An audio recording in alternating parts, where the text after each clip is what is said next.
Saludamos a nuestra primera invitada, nos acompaña de forma presencial la doctora Maribel Barreno, vocal del Consejo de la Judicatura. Doctora Barreno, qué gusto tenerla acá, buenos días, bienvenida. Le acompañamos a Alexis Moncayo, quien le habla, Licenia Espinel.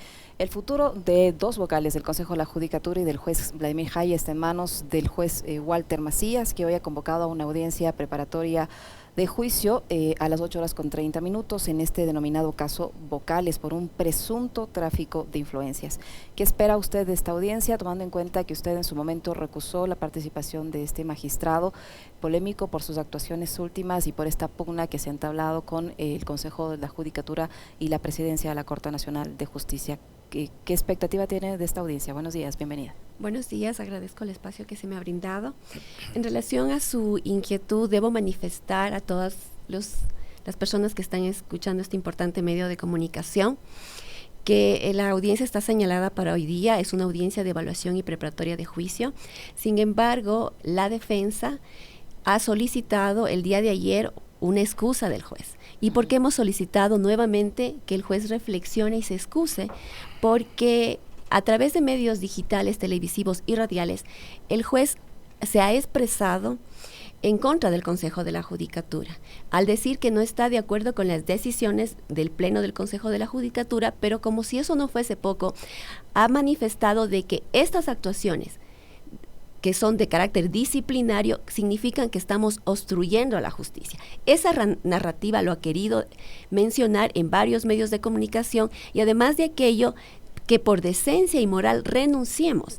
Existen esas expresiones dadas por el magistrado que desde mi punto de vista yo considero, y para cualquier persona que conozca de la materia, su imparcialidad está totalmente comprometida. La imparcialidad es subjetiva porque sería su fuero interno, pero también es de manera objetiva y hay serias dudas de que su parcialidad, que ya sería su intervención de manera parcial. Para mí, como ciudadana y en este caso como procesada en un presunto delito de tráfico de influencias, que también considero que estoy injustamente procesada, jamás podría permitirse que sustancie este caso un juez que ha perdido su imparcialidad.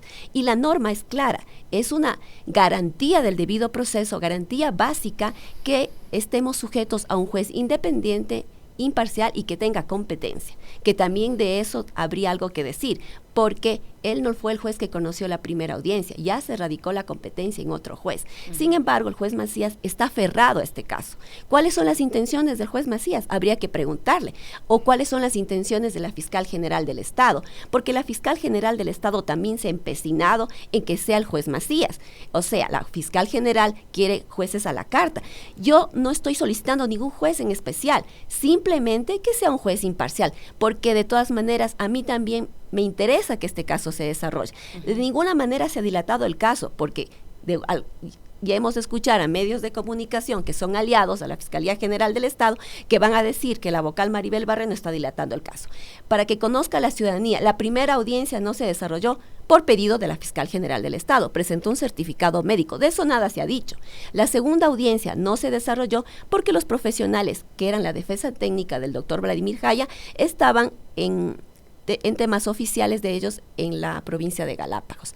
El tercer señalamiento no se realiza porque llegan ampliaciones de informes periciales la tarde de la audiencia, vísperas de la audiencia, un domingo en la tarde.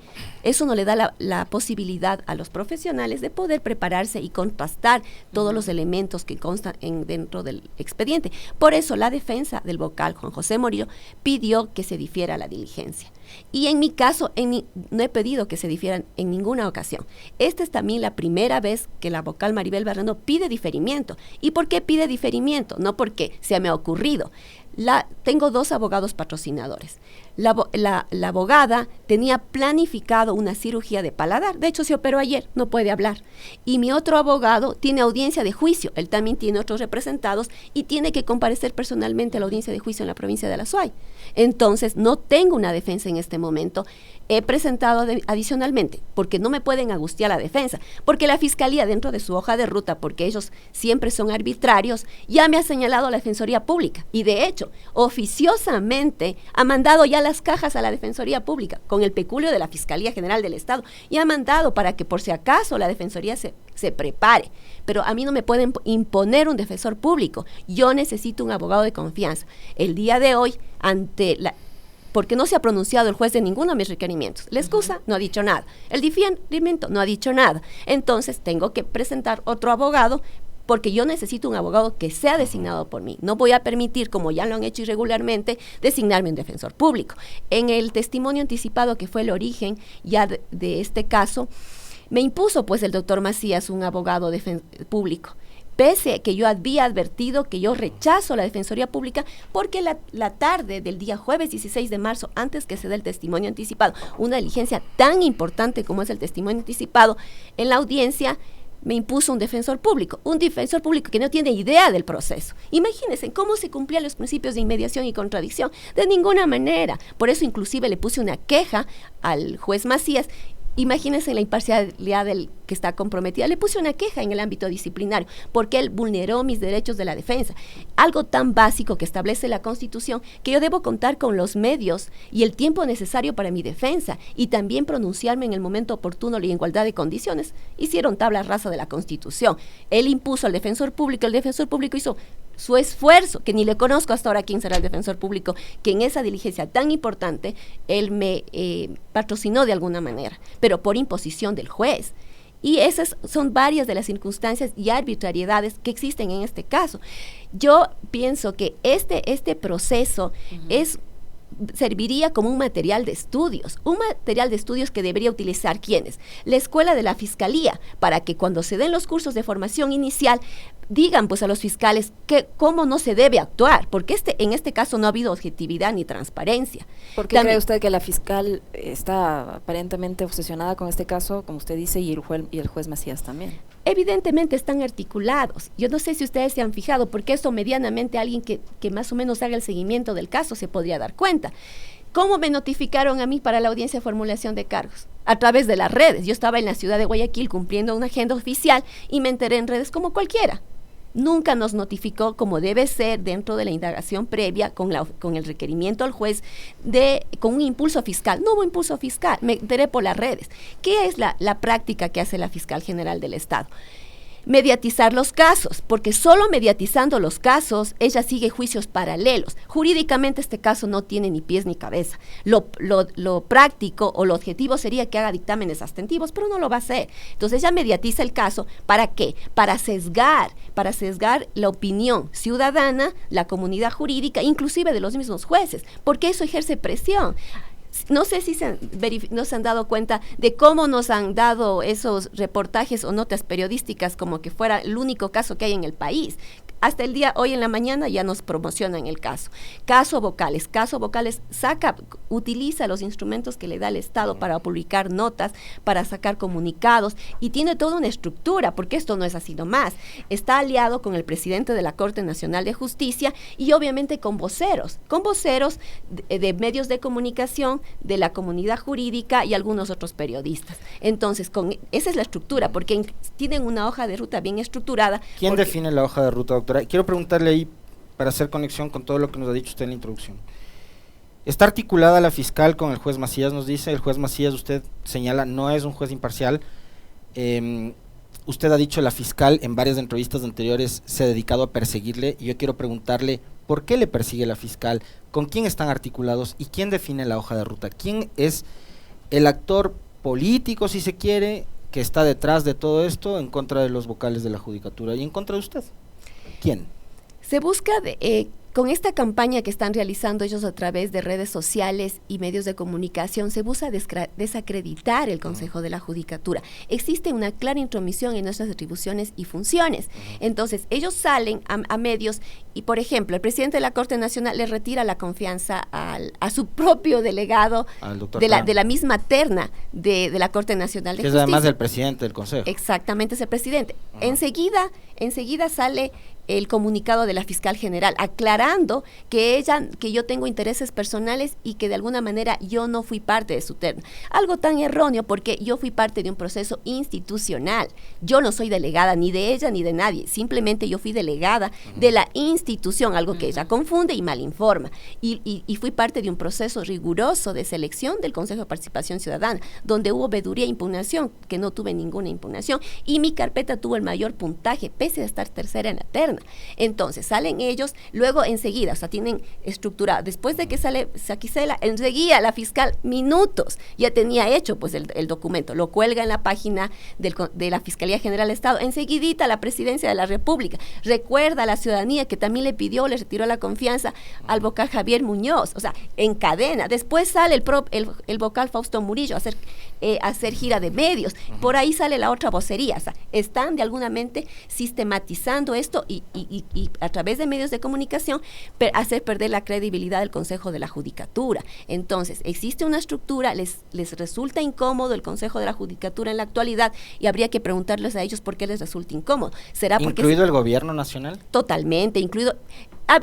Ese ha sido el principal problema que hemos tenido, porque no desembolsa los recursos que se necesitan efectivamente para tener una gestión adecuada. Se necesitan muchos recursos para cumplir con las expectativas de funcionamiento adecuado de la función judicial, donde comprende órganos jurisdiccionales, los órganos autónomos y los órganos auxiliares. Entonces existe toda una estructura, desde mi punto de vista, configurada de esa manera, y no lo digo yo, es simplemente de que ustedes verifiquen en redes sociales, vean los medios de comunicación y sobre todo los contenidos de las publicaciones y de las entrevistas.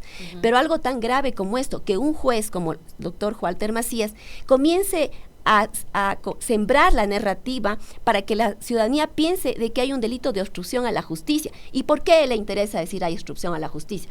Porque él está criminalizando las decisiones disciplinarias del Pleno del Consejo de la Judicatura. La destitución y suspensión, de la cual yo no voté para que él pueda ser suspendido o destituido, porque mi voto fue súper ético y de alguna manera razonado, en el sentido de que yo sí consideré que mi imparcialidad estaba comprometida, y por eso, como vocal principal del Consejo de la Judicatura, ya que la ley y la Constitución me obliga a comparecer a las sesiones del Pleno, mi voto no fue ni a favor ni en contra, yo me abstuve de votar. Y yo pensé que él iba a tener la reciprocidad y actuar de la misma manera, pero a él no le interesa el caso, porque solo con él podría lograr la Fiscalía General del Estado obtener el fin que persigue, que es obviamente un llamamiento a juicio a los vocales, que ya también hoy día escuché un medio de comunicación decir, y quedarían inhabilitados, lo cual es falso. Sí, otra narrativa, otra idea. ¿No estarían inhabilitados si ahora les formulan cargos y les llaman definitivamente a juicio? No estamos inhabilitados, no estaríamos inhabilitados, porque la única responsabilidad que tiene el Pleno del Consejo de la Judicatura, y en este caso los vocales, es responsabilidad política, es decir, un juicio político.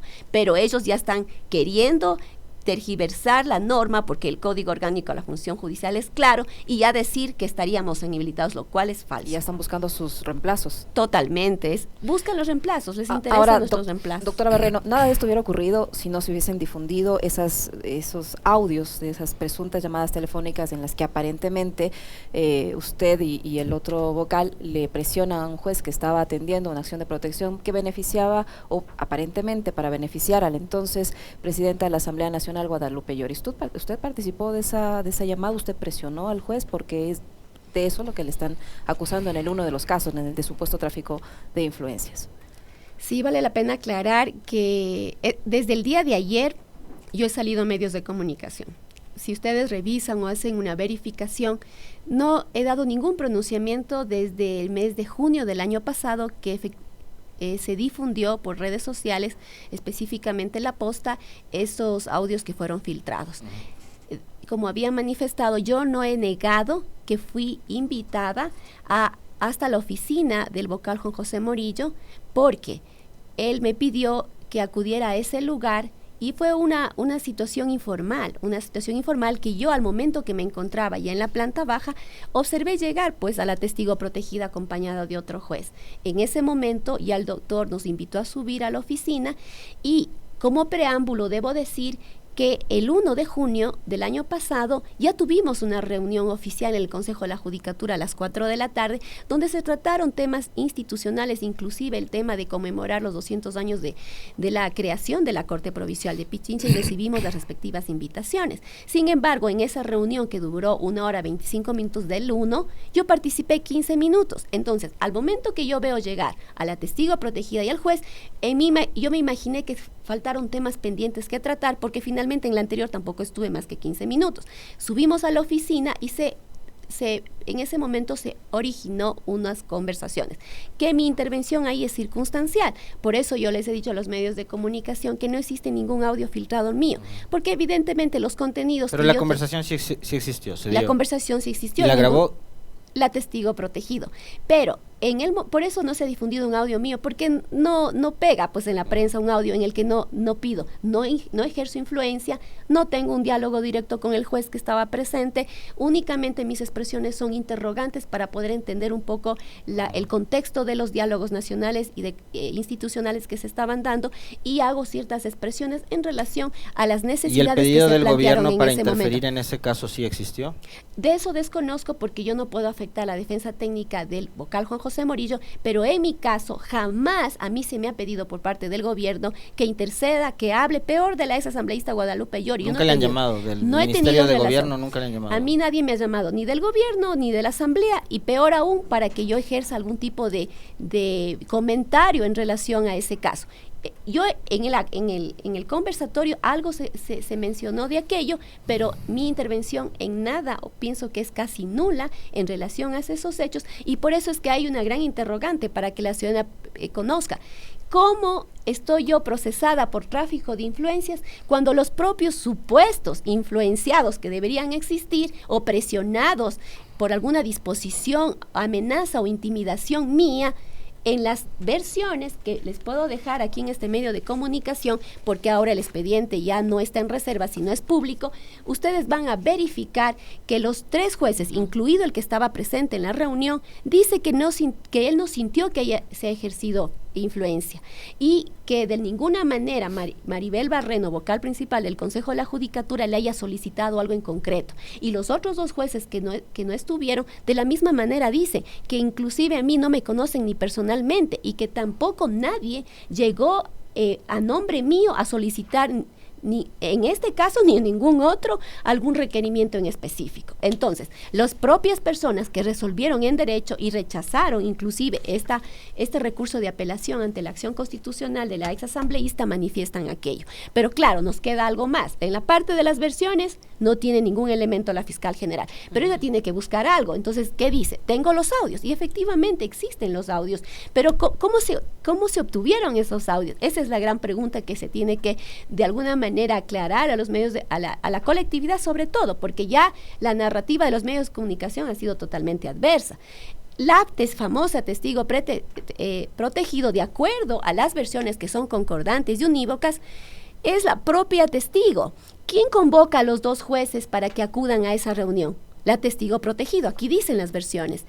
¿Quién me llama a mí me invita a esta reunión? El vocal Juan José Morillo. Pero ¿quién le dice al vocal Juan José Morillo que me invite? La testigo protegido. Pues era una trampa. Efectivamente, esto estuvo planificado y concertado. Y ya les voy a contar por qué, porque esto no es así nomás. Esto se originó ya de manera concertada, porque la testigo protegido, que quizás nos quiso grabar ya el día 1, porque algo les quiero comentar, ella como que fuera una cosa, yo la conocía, yo conozco a esta persona, pero ese día casualmente pide cita en mi despacho, está agendada la cita, llega, y como la reunión oficial era a las 4 de la tarde para entregar las invitaciones, y el presidente de la Corte Provincial de Pichincha, en un acto formal, solicitó la cita y pide que le acompañen jueces de la sala para tener representación y ser más formal la invitación.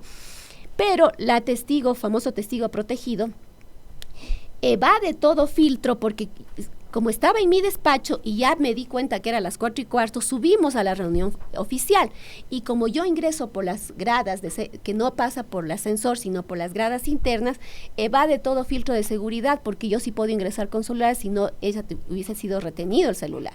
Sin embargo, los otros jueces que estaban ya en la reunión, sí ya les retuvo la seguridad a los equipos, y yo digo que quizás, esa es una presunción, quizás quiso grabar ese día. Como no le resultó, origina esta nueva reunión, y efectivamente ahí sí procede, porque de acuerdo a las pericias, comienza tomando fotos desde la recepción del ascensor. Y lo curioso de esto, que las transcripciones ya de las pericias que constan dentro del expediente, que eso sí es una verdad procesal, aparecen que de los diálogos la mayor participación, obedece a las participaciones de ella misma. Ella participa de manera activa en la conversación. Entonces ella iba construyendo esto y obtiene los audios, y al siguiente día, porque eso no lo digo yo, está en el testimonio anticipado, el 3 de junio va y entrega los audios al doctor Iván Saquicela, y días posteriores al doctor Virgilio Saquicela. Miren, presidente de la Corte Nacional de Justicia, presidente de la Asamblea Nacional. Si ustedes consideran que esto era un delito, lo más correcto tendría que ser haberse denunciado pues a la Fiscalía General del Estado. Pero no, porque ellos sabían que no se obtuvo de manera espontánea. Ellos son también versados en derecho y sabían que eso no era un delito, porque eso perseguía otro fin que era obviamente cooptar el Consejo de la Judicatura. ¿Y cómo iban a cooptar el Consejo de la Judicatura? Evidentemente, la testigo protegido es premiada y le ponen en primer lugar de la terna que envía el 19 de agosto la Corte Nacional de Justicia al Consejo de Participación Ciudadana. Y no solo lo digo yo, esto ya se puso en evidencia.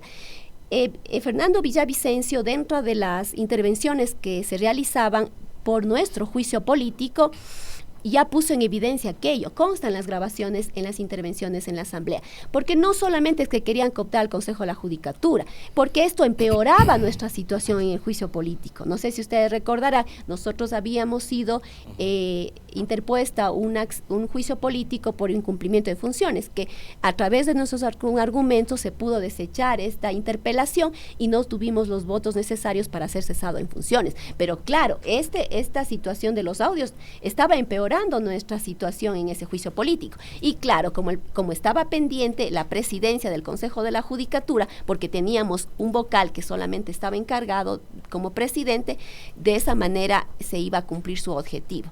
Pero no se pudo realizar, porque esa terna, por las impugnaciones que ya tuvo esta persona, no pudieron cristalizar su objetivo. Entonces, como no pudieron cristalizar su objetivo, tuvieron que enviar otra terna al Consejo de Participación Ciudadana. Entonces, en este momento, ¿qué pensó? Ya no prosperó ese tema y ahora sí busquémosles alguna otra circunstancia. Entonces, instrumentalicemos un proceso penal. Y eso es lo que se ha hecho en este caso. Con esos audios se instrumentaliza el proceso penal que ahora, justamente el día de hoy, se pretende realizar la audiencia de evaluación y preparatoria de juicio. ¿Qué va a pasar, doctora Barreno, si no le aceptan su pedido de diferimiento? Bueno, yo considero de que no tienen otra opción. O sea, no estaba previsto aquello, ¿no?